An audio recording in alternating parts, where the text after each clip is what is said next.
사무엘상과 사무엘하. 현대 성경에는 이 둘이 나눠져 있지만 실은 분량 때문에 나눈 것뿐 원래는 하나의 일관된 이야기인데요. 이 영상에서는 사무엘상을 다루겠습니다.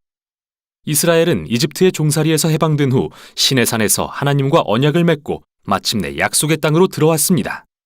그 땅에서 이스라엘은 하나님께 신실하고 언약의 계명에 순종해야 했지만 사무엘상 앞에 나오는 사사기에서 보듯 이스라엘은 완전히 실패하고 맙니다. 도덕적 혼란의 시기에 이스라엘에 지혜롭고 신실한 지도자가 필요했던 거죠.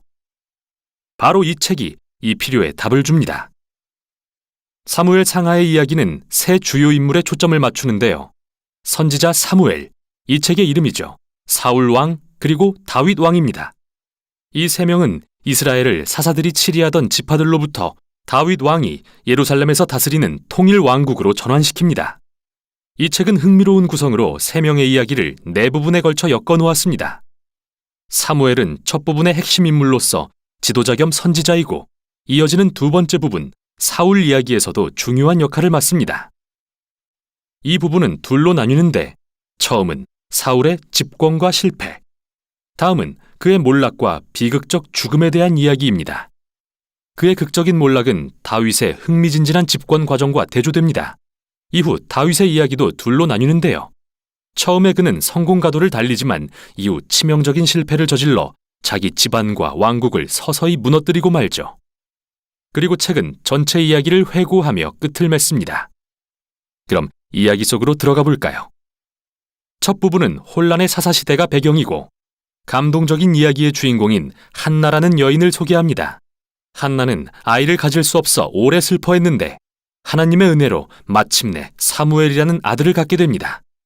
기쁨에 찬 한나는 이 장에서 놀라운 시로 노래합니다.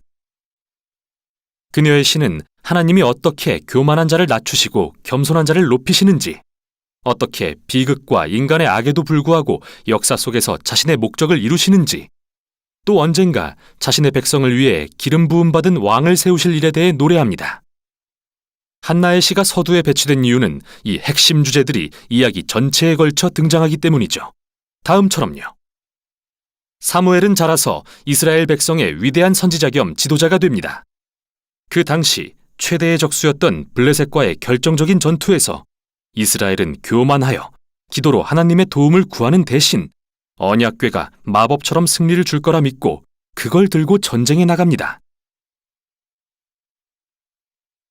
이러한 교만한 생각 때문에 하나님은 이스라엘을 패하게 하시고 그들은 언약궤를 빼앗기고 말죠.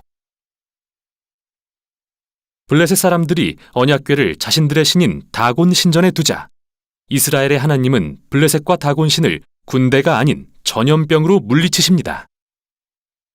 질려버린 블레셋 사람들은 언약궤를 이스라엘로 돌려보냅니다. 이 짧은 이야기의 핵심은 이것입니다. 하나님은 이스라엘의 전리품이 아니시며 블레셋뿐 아니라 자기 백성의 교만도 낮추십니다. 이스라엘이 하나님의 언약의 복을 경험하고 싶다면 늘 겸손히 순종해야 하는 거죠. 다음은 긴 이야기입니다. 이스라엘 백성이 사무엘에게 말합니다. 우리도 다른 민족처럼 왕을 원한다. 우리에게 왕을 달라.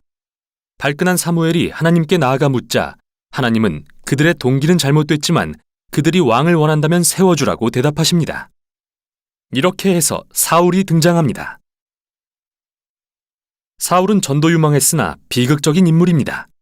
그는 키가 크고 잘생겼으며 왕이 되기에 완벽한 후보지만 심각한 성품의 결함을 갖고 있습니다. 부정직하고 청렴하지 않았으며 자기 실수를 인정할 줄 몰랐는데요. 그는 이런 결점들로 인해 결국 몰락합니다. 그는 초반에 일부 전투에서 승리했지만 마음속의 깊은 결함들은 그가 결국 하나님의 계명을 뻔뻔하게 어기고 왕의 자격을 잃게 만들죠. 늙은 사무엘은 이런 사울과 백성을 대하여 경고합니다. 하나님 앞에 겸손하며 신실한 왕만이 이스라엘에 유익하며 그렇지 않은 왕들은 멸망을 초래할 것이다. 그리고 사울에게는 하나님이 그를 대신해 새로운 왕을 세우실 거라고 알려줍니다. 그 후 사울의 몰락이 시작됩니다. 동시에 하나님은 새로운 왕을 세우려고 막후에서 일하고 계십니다. 보잘것없는 양치기 소년 다윗. 왕과는 가장 거리가 멀어 보이죠. 그러나 유명한 다윗과 골리앗 이야기에서 우리는 하나님이 다윗의 집안이 아닌 그의 순전하고 겸손한 믿음을 보고 택하셨다는 걸 알 수 있습니다. 이렇게 이 이야기는 한나의 시의 주제들과도 상통합니다. 교만한 사울과 골리앗은 낮추시고 겸손한 다윗은 높이시죠.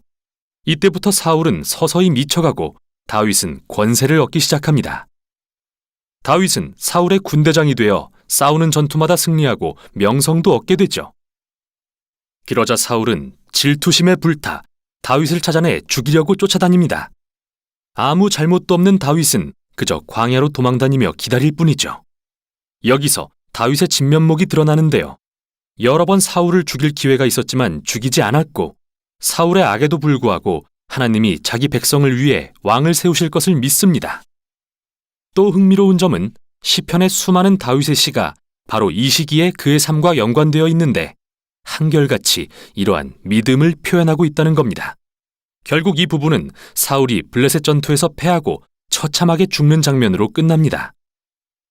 사무엘상은 성경에서 가장 복잡하면서도 정교한 이야기들을 들려줍니다.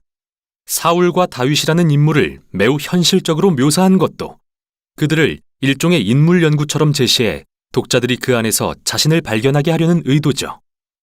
사울의 이야기는 우리에게 나의 성품의 결함이 나와 주변 사람들을 어떻게 해야 하는지 돌아봐야 한다고 경고합니다.